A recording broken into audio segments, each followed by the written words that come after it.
Meg and Dane. Yeah, we're in Hue, Vietnam today, and Hue was the site of probably the most important battle in the Vietnam War, and it was fought all around where I'm standing right here, right now. This road right here, that's called Laloy Street, where you see those cars. About a half a block that way, Larry Lewis from East Ridge received a Bronze Star for something that he did like half a block down this street. This building here, right there, that is it's actually the hotel I'm staying in. And now you're thinking, way to work hard, Josh. You walk 30 yards to your life shot. But there's a reason I'm here. That used to be not a hotel. It used to be the Hue University building. When the Marines got into the city on the 31st of January in '68, that building was full of NBA troops. They had to fight to get all of those troops out of this building. About a year ago, I went to Kentucky and I talked to a man named Bob Meadows who fought it through this building. He actually, the building used to be 2 stories. It's now 3 stories. When it was 2 stories during the battle, he was actually wounded on the roof of this building. And he told me that story of what happened. Listen to this. I heard somebody holler, "Ah!" I looked over at my radio man. He was down.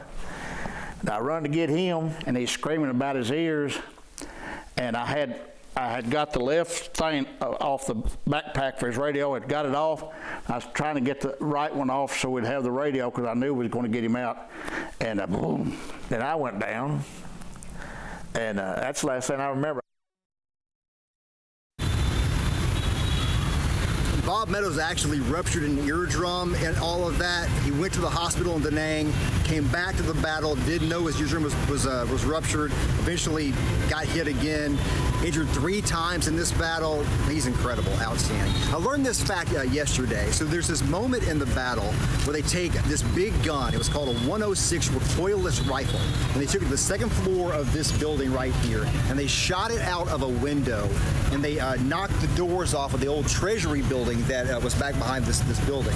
What I learned yesterday is the room I'm staying in, that's got the window that they shot the gun out of. So we're literally sleeping and eating and living in an important historic battlefield.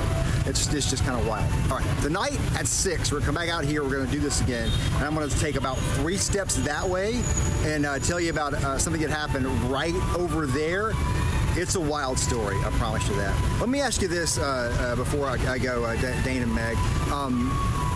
The last time I was on this show, it was when I came back from Vietnam 2 years ago.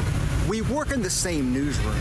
How long, why does it take me to go to Vietnam to be on your show? Answer me that.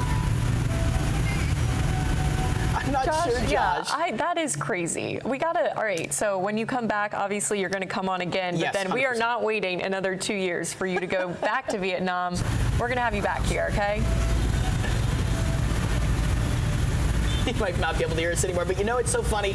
Josh is. I can't hear it. I can't hear a thing, so I'm sure what you said was totally reasonable. More tonight at 6, I promise. Hey, Josh, thank you very much.